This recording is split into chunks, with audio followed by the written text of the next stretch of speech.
আসসালামু আলাইকুম। সবাই কেমন আছেন? আশা করি সবাই ভালো আছেন। আজ আপনাদের জন্য নিয়ে এসেছি গল্পের ১২ নম্বর পর্ব। আশা করি গল্পটি আপনাদের ভালো লাগবে। তাহলে চলুন শুরু করা যাক।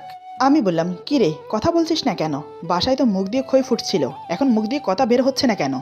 আমি তখনও খাটে বসে দীপাকে কথাগুলো বলছিলাম। আমার কথা শুনে দীপা উঠে দাঁড়ালো। হঠাৎ আমাকে কিছু বুঝতে না দিয়ে দৌড়ে এসে আমার বুকে ঝাঁপিয়ে পড়ে শক্ত করে জড়িয়ে ধরে। আচমকা আমার উপর ঝাঁপিয়ে পড়াতে আমি বিছানার উপর পড়ে যাই। দীপা আমার উপর শুয়ে আমাকে শক্ত করে জড়িয়ে আছে। সে চিৎকার দিয়ে কান্না করছে। এত জোরে চিৎকার দিচ্ছে যে আমার কান ফেটে যাচ্ছে। আমি ওকে জড়িয়ে না ধরার বদলে দু হাতে কান চেপে ধরে রাখি। তার চেয়ে বড় কথা, ওর কাণ্ড দেখে আমি হতভ্রম হয়ে পড়ি। অবাক হয়ে ওর মুখের দিকে তাকিয়ে আছি। মনে মনে ভাবছি, কি রে বাবা, এ আবার কেমন ধরনের কান্না? এত জোরে কেউ কান্না করে? এ তো দেখছি পুরোই ছোট বাচ্চা। কোন জ্বালায় পড়লাম এই মেয়েটাকে নিয়ে? রাগ করে কিছু বলতেও পারবো না, বললেই এভাবে কান্না করবে, যেটা আমি সহ করতে পারি না। এভাবে ওর কান্না দেখে রাগ করে থাকা যায়? উল্টো রাগ চলে গিয়ে মায়া জন্মায় ওর উপর। এদিকে দীপাকে না জড়িয়ে ধরাতে সে ভাবছে আমি এখনো রাগ করে আছি। তাই দীপা কান্না করতে করতে বলে, "আমাকে ক্ষমা করে দিন, সরি, আমি বুঝতে পারিনি, আর কখনো এমন হবে না, আমাকে ক্ষমা করে দিন, প্লিজ আমাকে ক্ষমা করে দিন।" এবার আমি কথা না বলে পারছি না। আমি বললাম, ঠিক আছে, ক্ষমা করে দিলাম, এখন কান্না বন্ধ করো।" দীপা বলে, "মিথ্যে কথা, আপনি এখন আমাকে ক্ষমা করেননি।" আমি বললাম, করে দিয়েছি তো, আমি তোমাকে ক্ষমা করে দিয়েছি। দীপা বলে, "আপনি এখনো আমাকে ক্ষমা করেননি, আমি সেটা বুঝতে পারছি।" আমি বললাম, "কিভাবে বুঝলে যে আমি তোমাকে ক্ষমা করিনি?" দীপা বলে, "আমি বুঝতে পারি, আপনি যখন আমাকে ক্ষমা করে দেন তখন আপনি আমাকে দু হাতে জড়িয়ে ধরে আমার কপালে আমার লক্ষ্মী বলে একটা চুমো দেন। কিন্তু এখন তো দেননি, তার মানে আপনি এখনো রেগে আছেন।" দীপার কথা শুনে আমি অবাক হলাম। মেয়েটা এত কিছু মনে রাখে কিভাবে? আমি বললাম, "তুমি আগে কান্না স্লো করো, আমার কান ফেটে যাচ্ছে, তাই আমি দু হাতে কান চেপে ধরে আছি, তোমাকে জড়িয়ে ধরবো কিভাবে?" আমার কথা শুনে দীপা কান্না স্লো করে। এবার আমি ওকে দু হাতে শক্ত করে জড়িয়ে ধরে কপালে একটা চুমো দিয়ে বললাম, "আমার লক্ষ্মীটি, ক্ষমা করে দিয়েছি তোমাকে, আর কখনো এমন করবে না। যতক্ষণ পর্যন্ত না আমি ঘুম থেকে উঠব ততক্ষণ পর্যন্ত আমাকে ঘুমোতে দেবে, কারণ এরকম আধা ঘুম থেকে উঠলে আমার মাথা ঠিক থাকে না। আর তোমাকে থাপ্পড় মারার জন্য সরি লক্ষ্মীটি, খুব লেগেছে না?" দীপা মাথা নাড়িয়ে বোঝায়, "হ্যাঁ লেগেছে।" আমি ওর গালে হাত বুলিয়ে একটা চুমো দিলাম। দীপা আবার আমাকে শক্ত করে জড়িয়ে ধরে কান্না করে দেয়। সে আবার বলতে থাকে, "সরি, আমি আর এমন করব না, সরি, আমি আর কখনো এমন করব না।" একটা না কথাটা বলেই যাচ্ছে। আমি ওকে সান্ত্বনা দিয়েও থামাতে পারছি না। কি যে হলো মেয়েটার কিছুই বুঝতে পারছি না। ও তো এমন করার মেয়ে না, আজ হঠাৎ এমন করছে কেন? কথাটা বলতে বলতে মেয়েটা যে কখন ঘুমিয়ে গেছে আমার বুকের উপর সে নিজেও জানে না। মেয়েটা না খেয়ে ঘুমিয়ে গেছে। সবকিছু আমার জন্য হলো। কেন যে বারবার মাথাটা গরম হয়ে যায় একমাত্র আল্লাহই জানে। এখন কি করব? ডাকবো ওকে? কিন্তু আমার মন চাইছে না ওকে ডাকতে, তাই আর ডাকলাম না। ও আমার বুকের উপর যেভাবে আছে ঠিক সেভাবে রেখেই ওকে জড়িয়ে ধরে ঘুমিয়ে পড়লাম। খাবার টেবিলের উপর যেভাবে সাজানো ছিল সেভাবেই থেকে গেল। সারা রাত দীপা আমার বুকের উপর শুয়েছিল, একটুও নড়াচড়া করেনি। সকালের জানালা দিয়ে সূর্যের আলো এসে দীপার চোখে মুখে পড়ল, তাতেই ওর ঘুম ভেঙে গেল। তার ঘুম ভাঙতেই দেখে সে আমার বুকের উপর ঘুমোচ্ছে। দীপার বুঝতে বাকি রইল না যে সারা রাত আমার বুকে ঘুমিয়েছিল। সে দেখলো আমি ওকে জড়িয়ে ধরে আছি। দীপা নড়ে চড়ে আমার মুখের সামনে এসে চট করে আমার কপালে একটা চুমু দিল, যেন খুব জলদি ছিল চুমুটা দেওয়ার জন্য। সে আমার চুলে বিলি কাটছে আর আমাকে খুঁটিয়ে খুঁটিয়ে দেখছে। ওর যেন স্বাদ মিটছে না আমাকে দেখে। দীপা মনে মনে বলে, "বাহ, আমার বরটা তো খুবই সুন্দর, খুবই স্মার্ট, এই লোকটার প্রেমে তো যে কেউ পড়বে। কিন্তু আমার থেকে আরো হাইপাই মেয়ে পাবে সে, তাহলে আমাকে কেন বিয়ে করলো? কি এমন দেখেছে সে আমার মাঝে? আমি তো তার নখের যোগ্য না। কথায় আছে না, যেটা ভাগ্যে আছে সেটাই হবে। হয়তো আমার ভাগ্যে ছিল উনি, তাই তো যেভাবেই হোক ওনার সাথে আমার বিয়ে হয়েছে।" এই ভেবে সে আমার কপালে আরো একটা চুমু দিয়ে উঠতে যাবে, ঠিক তখনই আমি ওকে চিৎ করে নিচে শুইয়ে দিয়ে ওর উপর উঠে বসি। তারপর ওর দু হাত বিছানার সাথে চেপে ধরে ওর কপালে একটা চুমু দিয়ে বললাম, "কি ভেবেছ চুপি চুপি আমাকে আদর করে চলে যাবে? সেটা হচ্ছে না লক্ষ্মীটি, আমার যে আরো আদর চাই।" দীপা ধরা পড়ে লজ্জায় মুখ লুকোনোর চেষ্টা করছে, কিন্তু আমি দু হাত ধরে থাকার কারণে কিছুই করতে পারছে না, তাই সে চোখ বন্ধ করে নেয়। দীপার মুখে স্পষ্ট লজ্জার ভাব ফুটে উঠেছে। আমি মুচকি হেসে ওর গালে একটা চুমু দিলাম। আমার ছোঁয়ায় দীপা শিউরে উঠল। আমি ওর কপালে, গালে, ঠোঁটে ছোট ছোট করে চুমু দিতে লাগলাম। তাতেই দীপার অবস্থা খারাপ। সে ছটফট করছে, নিজেকে ছাড়ানোর জন্য নয়, আমাকে আরো কাছে পাওয়ার জন্য। আমি ওর বুকে মুখ গুজে দিলাম। ওর হাত ছেড়ে দিয়ে চুলের মুঠি ধরে ওর গলায় কিস করতে লাগলাম, সাথে ছোট ছোট কামড় দিচ্ছি। ওর বুকে মুখ ডুবিয়ে নাক ঘষতে থাকি। দীপা হাত ছাড়া পেয়ে আমার মাথা শক্ত করে চেপে ধরে ওর বুকের সাথে। আমার মাথার চুল খামচে ধরে টানতে থাকে। আমি ওর বুক থেকে মাথা তুলে ওর চোখের দিকে তাকিয়ে ঠোঁটে ঠোঁট ডুবিয়ে দিলাম। ওর ঠোঁটে খুব গভীরভাবে চুম্বন করলাম। দীপা আমার প্রতিটা স্পর্শে থরথর করে কাঁপছে। এখন ওর আমাকে চাইয়ে চাই। এমন সময় হঠাৎ আমি ওর ঠোঁট ছেড়ে দিয়ে বললাম, এই দীপা, আমার খুব খিদে পেয়েছে।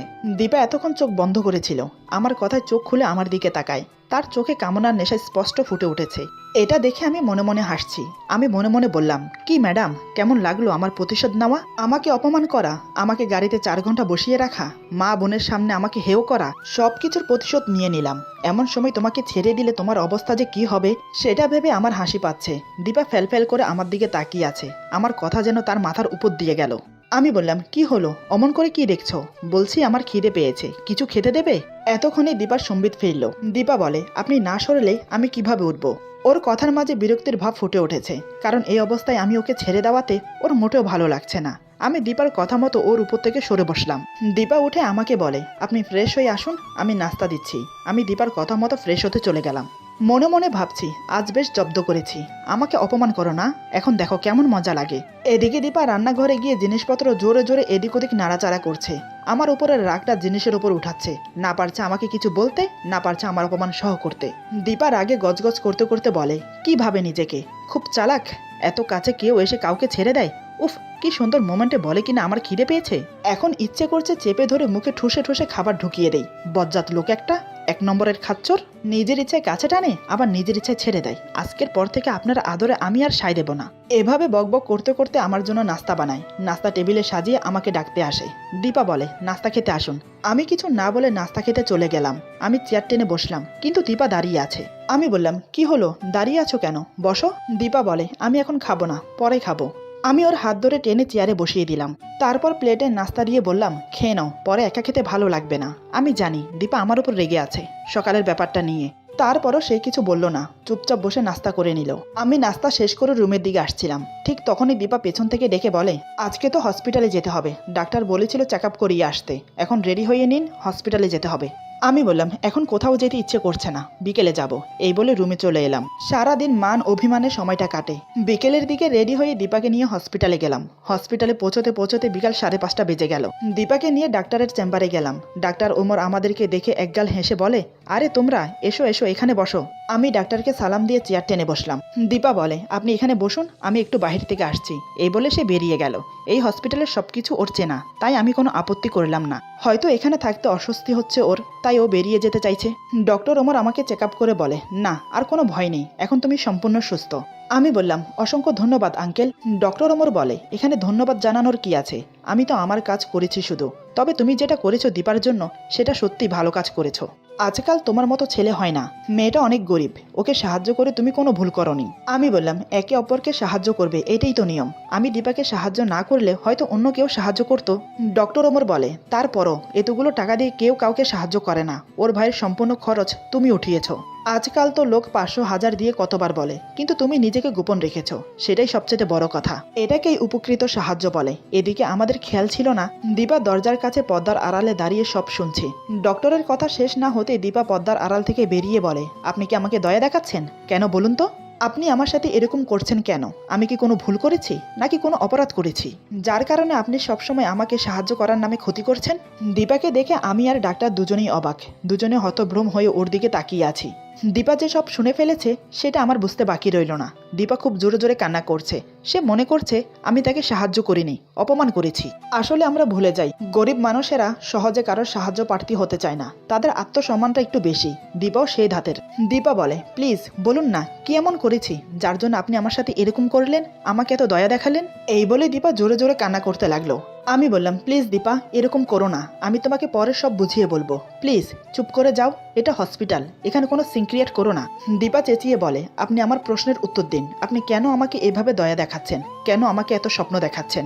আমি বললাম, দীপা বোঝার চেষ্টা করো, এটা হসপিটাল, অন্য কিছু নয়, এখানে অনেক পেশেন্ট আছে, তোমার চেঁচামেচিতে তাদের সমস্যা হতে পারে, তাই বলছি চুপ হয়ে যাও, আমি তোমাকে বাসায় গিয়ে সব খুলে বলছি, একটু শান্ত হয়ে যাও। কিন্তু না, দীপা আমার কোনো কথা শুনছে না, সে চিৎকার করে করে কান্না করেই যাচ্ছে। সে এটা মেনে নিতে পারছে না কেন সেটা সে নিজেও জানে না, তার বুকটা যেন ফেটে যাচ্ছে। সে মনে মনে ভাবছে, আমার সাথেই কেন এমন হয়, কেন উনি আমার সাথে এরকম করলো, কেন উনি আমাকে সবকিছুতে দয়া দেখাচ্ছে, কেন কেন? দীপা কান্না করতে করতে দেয়ালের সাথে ঠেস দিয়ে আস্তে আস্তে বসে পড়লো মেঝেতে। ওর এই অবস্থা দেখে আমি সহ করতে পারছি না, নিজেকে খুব অপরাধী মনে হচ্ছে। আমি ওকে উঠিয়ে দাঁড় করানোর জন্য এগিয়ে গেলাম। যেই না ওর 2 বাহু ধরে উঠাতে যাব, ঠিক তখনই হঠাৎ দীপা আমাকে ধাক্কা দিয়ে জোর একটা থাপ্পড় মারে আমার গালে। এমন কিছু হবে আমি ভাবতেই পারিনি। আমি বড় বড় চোখ করে ওর দিকে তাকিয়ে রইলাম। দীপা বলে, আপনি আর কখনো আমার সামনে আসবেন না। আমি চাই না আপনি আমার সাথে আর থাকুন। আমি চাই না আপনি আমার সামনে আসুন। আমি চাই না আপনি আমাকে দয়া দেখান। আমি চাই না, আমি কিছুই চাই না। আমি শুধু এটা চাচ্ছি এখন আপনি আমার চোখের সামনে থেকে চলে যান, নয়তো আমি কি করে বসবো সেটা আমি নিজেও জানি না। এই বলে সে আবার জোরে জোরে কান্না করতে লাগলো। ওর অবস্থা দেখে বুঝতে পারলাম ওর মাথা এখন ঠিক নেই, তাই এমন পাগলামো করছে। আমি বললাম, দেখো হয়তো তুমি এটা মেনে নিতে পারছো না, এখন তোমাকে ঠান্ডা মাথায় ব্যাপারটা বুঝে নিতে হবে। বলে 1 গ্লাস পানি হাতে নিয়ে ওকে দিয়ে আবার বললাম, এই নাও পানি পান করে নাও, তাহলে তোমার রাগটা চলে যাবে। কথাটা বলে দীপাকে গ্লাসটা এগিয়ে দিতেই সে গ্লাসটা হাতে নিয়ে সজোরে ছুঁড়ে মারে আমার মুখে। গ্লাসটা সোজা এসে আমার কপালে লেগে মেঝেতে পড়ে ভেঙে যায়। সাথে সাথে আমার কপাল ফেটে রক্ত পড়তে থাকে। এটা দেখে ডক্টর ওমর এগিয়ে আসলে আমি ওনাকে বাধা দিই না আসার জন্য। দীপা তখনও আগের জায়গায় বসে কান্না করছে। তখন নিজের রাগটাকে কন্ট্রোল করতে পারলেও এখন আর পারলাম না। ধৈর্যের বাঁধ ভেঙে গেছে। হসপিটাল ভর্তি মানুষের সামনে এতটা অপমান হতে হবে আমি ভাবতে পারিনি। আমি দাঁড়িয়ে না থেকে দীপার সামনে এগিয়ে গেলাম। তারপর ওকে দাঁড় করিয়ে জোরে জোরে কয়েকটা থাপ্পড় মেরে দিলাম। আমার থাপ্পড় খেয়ে তাল সামালতে না পেরে দীপা পড়ে যায় মেঝেতে। ওকে থাপ্পড় মেরে ফেলে দিয়ে আমি হনহন করে কেবিন থেকে বেরিয়ে গেলাম। দীপা আমার চলে যাওয়ার দিকে তাকিয়ে সেখানেই বসে থাকে আর অঝরে কান্না করতে থাকে। এদিকে ডক্টর ওমর আমাদের দুজনের কাণ্ড দেখে অবাক হয়ে যায়। তিনি এটা আশা করেননি আমাদের কাছ থেকে। আমি হসপিটাল থেকে বেরিয়ে গাড়িতে বসে অনেক স্পিডে গাড়ি চালিয়ে দিলাম। রাস্তায় কোনো ট্রাফিক আইন না মেনে অনেক হাই স্পিডে গাড়ি চালাচ্ছি। দু চোখ বেয়ে অবিরত জল গড়িয়ে পড়ছে। আমি ভাবতে পারিনি দীপা আমার সাথে এমন করবে। আমি যদি জানতাম ওকে হসপিটালে নিয়ে আসলে এমন কিছু হবে তাহলে আমি একাই আসতাম। এতগুলো মানুষের সামনে ও আমাকে অপমান করলো। আমার গায়ে হাত তুলতেও পিছু পা হলো না। আমি ওকে সাহায্য করার পেছনে কোনো খারাপ উদ্দেশ্য ছিল না, সেটা কি সে বোঝে না? আমি যা করেছি ওর জন্য ওকে ভালোবেসে করেছি।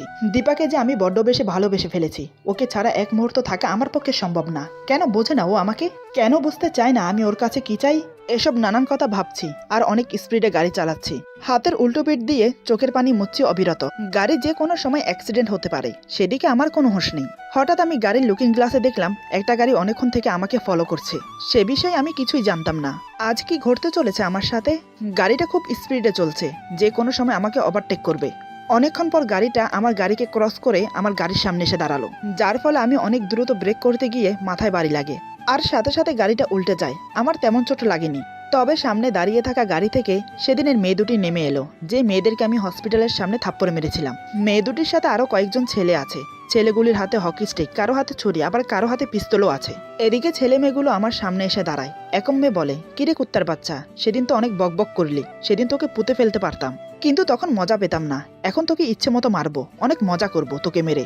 দ্বিতীয় মেয়ে বলে, তুই জানিস কাদের গায়ে হাত তুলেছিলি? তোর ভাগ্য ভালো ছিল সেদিন, আমাদের মোট ছিল না তোকে মারার, কিন্তু আজকে কেন জানি তোকে দেখে মোট জেগে উঠলো। অনেক আফসোস হচ্ছে জানিস, কারণ আমি এই প্রথম আমার কোনো ক্রাশকে মেরে ফেলতে যাচ্ছি। বলে সবাই হো হো করে হাসতে লাগলো। এদিকে আমি মনে মনে ভাবছি, আজকে আমার শেষ দিন। আমি হয়তো আর কোনোদিন দীপার ওই মুখটা দেখতে পাবো না। আমার ভাগ্যে মনে হয় এটাই ছিল। আমার জীবনটা বড়ই অদ্ভুত। যাকে এত ভালোবাসলাম সে আমার মনটা বুঝতে পারলো না। আমার কপালটা অনেক খারাপ আজকে, তাই আমাকে পৃথিবী থেকে বিদায় নিতে হচ্ছে। এদিকে ছেলে মেয়েগুলো আমাকে গাড়ি থেকে টেনে হিঁচড়ে বের করলো, তারপর হকি স্টিক দিয়ে মারা শুরু করলো। এদিকে মেয়ে দুটো ভিডিও করছে আর মজা নিচ্ছে। আমার চিৎকার কারো কানে যাচ্ছে না। আমি অনেক জোরে জোরে চিৎকার করছি আর চোখ দিয়ে অনর্গল পানি গড়িয়ে পড়ছে। কিন্তু ছেলেগুলোর মন পাষাণ, একটু দয়া মায়া হলো না। ওরা আমাকে ইচ্ছে মতো পিটাতে লাগলো। আমার এখন মরা মরা অবস্থা। এদিকে অজরধারে বৃষ্টি নেমেছে। বৃষ্টির পানিতে আমার রক্ত মিশে একাকার হয়ে যাচ্ছে। একম মেয়ে পিস্তল বের করে আমার দিকে তাক করে মারার জন্য।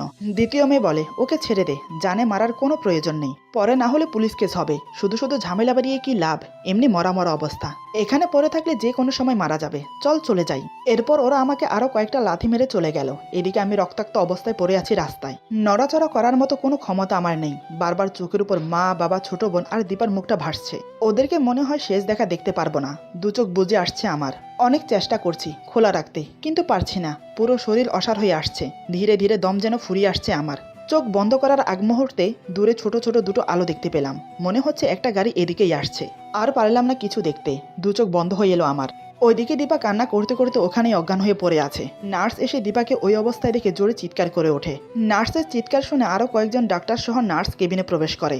সবাই দীপাকে ওই অবস্থায় দেখে তাড়াহুড়ো করে দীপাকে কেবিনে শিফট করলো এবং দ্রুত চিকিৎসা শুরু করলো। বেশ কিছুক্ষণ হয়ে গেল, কিন্তু দীপার জ্ঞান ফিরছে না। ডাক্তার এবং নার্স অবাক, এটা কিভাবে সম্ভব। ডক্টর ওমর দীপাকে চেক আপ করে বলে রোগীর শরীর তো একদম দুর্বল, এত দুর্বল যে ওকে এখন কোনো ধরনের মেডিসিন প্রয়োগ করা যাবে না। নার্স বলে তাহলে তো খুব বিপদ আছে, কখন যে নিঃশ্বাসটা বন্ধ হয়ে যায় বুঝতে পারছি না, এখন কি করব স্যার? ডক্টর ওমর বলে এখন আর আমাদের হাতে কিছু করার নেই, এখন সব উপরওয়ালার হাতে। যদি ওর হায়াত থাকে তো ও বেঁচে যাবে, আর যদি হায়াত না থাকে তাহলে আমাদের কিছু করার নেই। নার্স বলে এই রোগীর ভাই আমাদের এখানে ভর্তি ছিল অনেকদিন যাবত, তার মাও এই হসপিটালে ছিল, অনেক ভালো মানুষ ওনার মা, আমি কি তাদের খবরটা দেব? ডক্টর ওমর বলে এই কাজ ভুলেও করবেন না, তাহলে ওনারা অনেক উত্তেজিত হয়ে যাবেন এবং ওর ভাইয়ের অনেক বড় একটা ক্ষতি হওয়ার সম্ভাবনা রয়েছে। আমি যতটুকু জানি ওনার মা হার্টের রোগী, এই খবর উনি যদি শোনেন হয়তো ওনার হার্ট অ্যাটাক হতে পারে, তাই আমাদের এখন কাউকে বলা উচিত হবে না, সব আল্লাহর হাতে, এখন সবাই আল্লাহর কাছে 2 হাত তুলে দোয়া করুন মেটার জন্য। নার্স বলে ওনার হাজবেন্ডকে খবর দিলে কেমন হয়? ডক্টর ওমর বলে আমি ফোনে অনেকবার ট্রাই করেছি, ওনার ফোন বন্ধ আসছে, হয়তো রাগারাগি করে ফোন বন্ধ করে রেখেছে। এদিকে আমি রাস্তায় পড়ে আছি, দূরে দেখা সেই গাড়িটা আমার পাশ দিয়ে যাচ্ছে। হঠাৎ গাড়িতে থাকা রাকিব সাহেব ড্রাইভারকে বলে এই ড্রাইভার গাড়ি থামা, সামনে দেখতো ওইটা কি পড়ে আছে, মানুষ না? ড্রাইভার বাহিরের দিকে তাকিয়ে বলে জি স্যার, মানুষের মতো মনে হচ্ছে, কিন্তু এরকম রক্তাক্ত অবস্থা রাস্তায় পড়ে আছে কি জন্য? রাকিব সাহেব বলে আরে গাধা কোথাকার, হয়তো ওকে কেউ পিটিয়েছে আর রাস্তায় ফেলে দিয়ে গেছে, চল তো দেখি এখনো বেঁচে আছে কিনা। এই বলে রাকিব আর ড্রাইভার গাড়ি থেকে নেমে আমার সামনে এসে দাঁড়ায়। ড্রাইভার আমার হাতের শিরা ধরে বলে স্যার লোকটা এখনো বেঁচে আছে। রাকিব বলে বলিস কি, তাড়াতাড়ি নে, লোকটাকে হসপিটালে নিয়ে যেতে হবে। ড্রাইভার বলে যদি পরে পুলিশের খপ্পরে পড়ে যাই, বলা তো যায় না বাংলাদেশের পুলিশ। রাকিব বলে আরে চুপ থাক, একটা লোক মারা যাচ্ছে আর উনি আছে পুলিশ নিয়ে। রাকিবের ধমক শুনে ড্রাইভার চুপ হয়ে গেল। তারপর রাকিব আর ড্রাইভার মিলে আমাকে ধরাধরি করে গাড়ির ভিতরে নিয়ে গেল এবং হসপিটালের উদ্দেশ্যে রওনা দিল। ড্রাইভার বলে স্যার আপনি কি একটা জিনিস লক্ষ্য করেছেন, মানুষ এত নিষ্ঠুর হতে পারে? একটা মানুষকে কেমন এভাবে পিটোতে পারে? তাদের মনে কি একটুও দয়া মায়া নেই? আর মানুষটাকে দেখেছেন, তরতাজা একটা মানুষ, মুখে এখনো হাসির রেখা ফুটে আছে। রাকিব বলে আরে পাগল, এই দুনিয়াটা আর আগের মতো নেই, এখন মানুষ টাকার জন্য যে কোনো পর্যায়ে পৌঁছে যেতে পারে, এখন সাবধানে তাড়াতাড়ি গাড়িটা হসপিটালে নিয়ে যা। রাকিবের কথা মতো ড্রাইভার অতি সাবধানের সাথে গাড়িটা অনেক দ্রুত চালিয়ে হসপিটালে নিয়ে গেল। হসপিটালে গিয়ে রাকিব কয়েকজন নার্সকে ডেকে আমাকে কেবিনে শিফট করতে বলল। নার্সরা আমার এই অবস্থা দেখে অনেকটা অবাক হয়ে তাকিয়ে আছে, তারা কখনো এরকম পেশেন্ট দেখেনি। একজন নার্স ওই হসপিটালের সবথেকে অভিজ্ঞ ডাক্তারকে তাড়াতাড়ি ডেকে আনলেন। ডক্টর এসে আমাকে দেখে অনেকটা আপসেট হয়ে পড়েন, তিনি ভেবে পাচ্ছেন না পেশেন্টকে বাঁচাতে পারবেন কিনা। ডাক্তার বলে নার্স রোগীকে তাড়াতাড়ি আইসিইউতে নিয়ে যাও, খুব তাড়াতাড়ি অপারেশন করতে হবে, নয়তো ওনাকে আর বাঁচানো সম্ভব হবে না, বাকিটা আল্লাহর ইচ্ছে, আমার যতটুকু কর্তব্য আমি করে যাব। তারপর আমাকে খুব দ্রুত আইসিইউতে নেওয়া হলো। কেউ শিওর হতে পারছে না যে আমি বাঁচব, সবার মনে ভয় কাজ করছে আমাকে নিয়ে, সবাই বলছে তাদের নিজেদের সর্বোচ্চ দিয়ে চেষ্টা করবে, বাকিটা মহান আল্লাহ তাআলার হাতে। এদিকে রাকিব আর ড্রাইভার অনেক চিন্তিত হয়ে আইসিইউর বাইরে অপেক্ষা করছে, দুজনেই পাইচারি করছে টেনশন কমানোর জন্য, কিন্তু টেনশন কমছে না, কারণ তাদের চোখের সামনে জলজ্যান্ত একটা মানুষ লাশ হয়ে যাবে, সেটা কখনোই মেনে নিতে পারছেন না রাকিব চৌধুরী। ড্রাইভার বলে স্যার আমার এই প্রথম অন্য কারোর জন্য চোখ থেকে পানি পড়ছে। রাকিব বলে জানিস আমি কখনো এরকম কিছুর মুখোমুখি হইনি, আজকে প্রথম হলাম, আমার ইচ্ছে করছে আমি অনেক জোরে জোরে কান্না করে নিজের মনটাকে হালকা করি, কিন্তু সেটাও করতে পারছি না, কারণ পুরুষ মানুষকে কান্না করতে নেই। তারপরও আমার জন্য তাদের চোখে পানি। ওইদিকে দীপাকে 2 হাতে 2টো স্যালাইন লাগানো হয়েছে, দুজন নার্স দীপার কেবিনে বসে আছে, কখন কি হয় সেটা ডাক্তারকে জানানোর জন্য। নার্সদের চোখে পানি, কারণ দীপাকে তারা অনেক কষ্ট করতে দেখেছে। তার ভাই যখন এই হসপিটালে ছিল তখন তার মায়াবী চেহারা দেখে তাদের চোখের পানি বাঁধ মানছে না। একম নার্স বলে জানো আমি এই প্রথম কোনো পেশেন্টের জন্য কান্না করছি, কিন্তু কেন কান্না করছি সেটা আমি নিজেও জানি না। দ্বিতীয় নার্স বলে একটা মেয়ে এতটা দুর্বল কিভাবে হতে পারে, আমি এটাই চিন্তা করছি তখন থেকে, নিশ্চয়ই সেদিন ব্লাড দেওয়ার কারণে এমনটা হয়েছে, সে তার স্বামীকে নিজের শরীরের রক্ত দিয়েছে জোরপূর্বক, কারণ ডাক্তার জানতো এর শরীর থেকে রক্ত নেওয়া যাবে না। একম নার্স বলে আমিও ওই কথাটা ভাবছি, একটা মেয়ে এতটা দুর্বল কিভাবে হতে পারে, আমার জানা মতে হয়তো মেয়েটা অনেক টেনশন করে, খাওয়া দাওয়া ঠিকমতো করে না, আর মানসিক চাপে আছে, যার ফলে এমনটা হয়েছে, না হলে এমনটা কখনো হতো না। নার্স দুজন নানান বিষয় কথা বলা বলি করতে লাগলো এবং আল্লাহর কাছে দোয়া করতে লাগলো দীপার জন্য, যেন দীপার জ্ঞান ফিরে আসে, সে যেন সুস্থ হয়ে বাড়ি ফিরতে পারে। এভাবে সারা রাত কেটে গেল, দীপার কোনো জ্ঞান ফিরে না, তাতে সবার টেনশন বেড়ে গেল, কি হবে মেয়েটা বাঁচবে তো? পুরো হাসপাতাল জুড়ে দীপাকে নিয়ে চর্চা হচ্ছে। ডক্টর ওমর টেনশনে পড়ে গেল দীপার এই অবস্থা দেখে। হঠাৎ দীপার কেবিন থেকে নার্সের চিৎকার ভেসে আসলো। নার্সের চিৎকার শুনে সবাই পরীকে মরি করে দীপার কেবিনের দিকে দৌড় দিল। সেখানে গিয়ে যা দেখলো তা দেখে সবাই আশ্চর্য, সবাই যেন একটা ভ্রমের মাঝে আছে, কিছুই বুঝতে পারছে না কিভাবে কি হলো, এটা কিভাবে সম্ভব। এরপর যা হলো। আজকের গল্প এখানে সমাপ্ত। গল্পের বাকি অংশ পেয়ে যাবেন আগামী পর্বে। সবাই ভালো থাকবেন, সুস্থ থাকবেন, আল্লাহ হাফেজ।